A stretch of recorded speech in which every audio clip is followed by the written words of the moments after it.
آپ کے ماضی میں یاد کریں، ریکال کریں کہ کئی وقت ایسا ہوگا جب آپ کوئی فیصلہ لینا چاہتے تھے لیکن آپ کے لیے آپ کا ذہن کلیئرٹی یا صفائی دے نہیں رہا تھا، تو آپ کے لیے اس وقت سبب الجھن کا بن گیا اور آپ ٹھیک طریقے سے فیصلہ لینے پر قاصد رہے، یا آپ نے جیسے تیسے فیصلہ لیا یا دوسروں کے مشورے پر، اور آپ اس وقت بڑی پریشانی سے گزر رہے تھے۔ تو آئیے میں آپ کو اسی کا سلیوشن آج کی ویڈیو میں دوں گا تاکہ آپ اپنا ڈیسیشن یا اپنا فیصلہ بڑی صفائی سے اور کلیئرٹی کے ساتھ لیں۔ جب آپ اس چینل پر نئے ہیں تو ضرور اس کو سبسکرائب کریں تاکہ آنے والی ویڈیوز سیلف امپرومنٹ اور سیلف ڈیولپمنٹ پر آپ کو ملتی رہے۔ جب آپ کو اس ویڈیو سے فائدہ ہوا ہے تو ضرور اس کو لائک کریں اور لوگوں سے شیئر کریں تاکہ وہ بھی اس سے مستفید ہو، اور میں ریکمینڈ کروں گا کہ آپ اس ویڈیو کو آخری تک دیکھیں تاکہ آپ کو اس ٹیکنیک سے پورا فائدہ ہو۔ تو آئیے شروع کرتے ہیں۔ جب آپ کو کوئی فیصلہ لینا ہو اور آپ اس پر الجھن کا شکار ہیں تو آپ کو کرنا یہ ہوگا کہ آپ ایک پین اور ایک پیپر لیں اور ایک سکون کی جگہ دیکھیں، اور جب آپ اس ایکسرسائز کو کریں تو آپ کو 4 ڈفرینٹ قسم کے سوال کا جواب دینا ہوگا۔ تو یہ 4 ڈفرینٹ قسم کے سوال میں ابھی آپ کے سامنے رکھوں گا۔ پہلا جو سوال ہے وہ یہ ہوگا، مثلاً آپ یہ چاہ رہے ہیں کہ آپ اپنا جو جاب ہے وہ چھوڑ کر بزنس سٹارٹ کریں، اور آپ کو سمجھ میں نہیں آ رہا ہے کہ میں کروں تو کیسا کروں۔ تو آپ کے اندر کلیئرٹی کے لیے یہ 4 ڈفرینٹ سوال آپ اپنے آپ سے پوچھیں گے۔ تو پہلا یہ سوال ہوگا کہ کیا ہوگا اگر میں یہ جاب چھوڑ کر بزنس سٹارٹ کروں؟ تو یہ پہلا لیول کا سوال ہے، اور جب آپ یہ سوال کریں گے تو بغیر کوئی ججمنٹ کے آپ کے شعور سے یا لاشعور سے جو بھی جواب آ رہے ہیں آپ اس کو لکھتے چلے جائیں۔ اس طریقے سے کچھ ٹائم کے بعد آپ کے پاس بہت سارے جوابات اس سوال کو لے کر آپ کے سامنے آ جائیں گے۔ پھر آپ کو کرنا یہ ہوگا کہ دوسرا پرسپیکٹیو سے یہی جو آپ کا مسئلہ ہے اس کو آپ اپنے ذہن کو سوال کرنا ہوگا، اور وہ سوال یہ ہوگا کہ کیا نہیں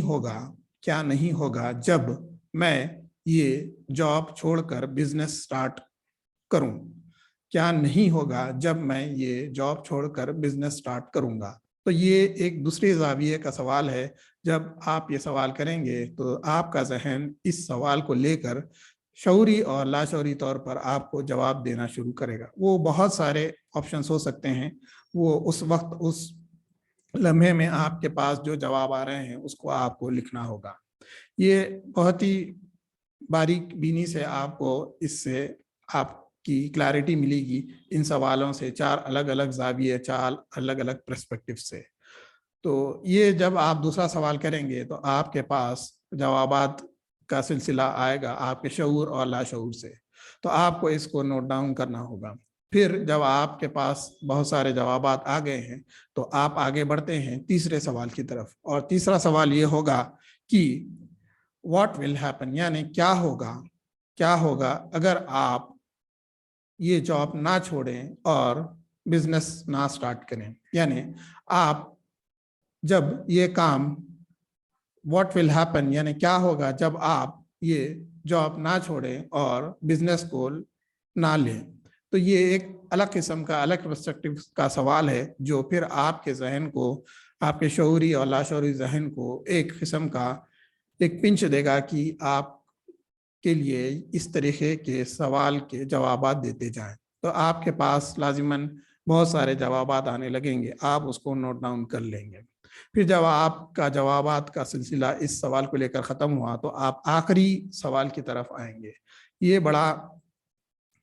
کمپلیکس بھی ہے اور بڑا سمپل بھی ہے، لیکن ساتھ ہی ساتھ آپ کے اندرون سے بہت ساری چیزوں کو آپ کے لیے ظاہر کرے گا، اور وہ سوال ہے کہ واٹ ول ناٹ ہیپن، یعنی کیا چیز نہیں ہوگی جب آپ اس جاب کو نہ چھوڑیں گے اور نیا بزنس سٹارٹ نہیں کریں گے۔ یعنی دونوں طرف سے آپ کو منفی سوال کرنا ہوگا، یعنی what will not happen when you don't leave this job and start this business۔ تو یہ چوتھے قسم کا سوال ہے، یہ نیا پرسپیکٹیو دے گا کہ کیا چیز نہیں ہوگی جب آپ اس جاب کو نہ چھوڑیں گے اور نیا بزنس سٹارٹ کریں گے۔ تو اس طریقے سے آپ جب چوتھا سوال کریں گے تو اسی کے ضمن میں آپ کے پاس جوابات کا ایک سلسلہ جاری ہوگا آپ کے شعور سے اور لاشعور سے، تو آپ اس کو نوٹ ڈاؤن کرتے چلے جائیں۔ تو آپ جب اس سے آپ کی جو بھی ایک سیریز آف ریسپانسز آپ کو اس سوال سے مل جائیں گے تو آپ اس کو لکھ لیں گے، تو آپ کے پاس مثلاً سمجھیے ہر وہ سوال کے پیچھے اگر 5 جوابات ہیں تو آپ کے پاس کل ملا کے اس کے 5 4 20 یعنی 20 آپ کے پاس اس کے آنسرس رہیں گے۔ تو جب آپ اس آنسرس کو بڑی گہرائی سے دیکھیں گے تو آپ کو سمجھ میں آئے گا کہ کیا چیز ہونا ہے کیا چیز نہیں ہونا ہے، اور جب آپ اس کو کریں گے تو کیا ہوگا اور آپ اس کو نہ کریں گے تو کیا ہوگا، یا پھر جب آپ اس کو نہ کرنے سے آپ کے لیے کیا فائدے ہوں گے اور کیا نقصان ہوں گے۔ اس طریقے کے لیے آپ کو ایک کمپلیٹ ہولسٹک 360 ڈگری کا ایک آپ کے پاس ایک خاکہ اسٹرکچر تیار ہو جائے گا، اور یہ آپ کو بڑی آسانی سے مطلب ایک کلیئرٹی کے ساتھ ایک ڈیسیشن پہ آمادہ ہونے کے لیے آپ کے لیے بڑی مدد کرے گا۔ تو یہ ایک سمپل سی ٹیکنیک ہے، میں اس کو ایگزامپل کے ذریعے سے بھی انشاءاللہ کسی اور وقت لوں گا، اور جب آپ کو اس ویڈیو سے فائدہ ہوا تو ضرور اس کو لائک کریں، کمنٹ کر کر بتائیں کہ آپ کو اس سے کیا سیکھ ملی ہے، اور جب آپ کو اس سے فائدہ ہوا تو ضرور اس کو اوروں سے شیئر کریں۔ اگر آپ نے آلریڈی اس کو سبسکرائب کر چکا ہے اس چینل کو تو جزاک اللہ خیر، انشاءاللہ پھر نئی ویڈیو کے ساتھ حاضر ہوں گا، جب تک کے لیے السلام علیکم ورحمۃ اللہ وبرکاتہ۔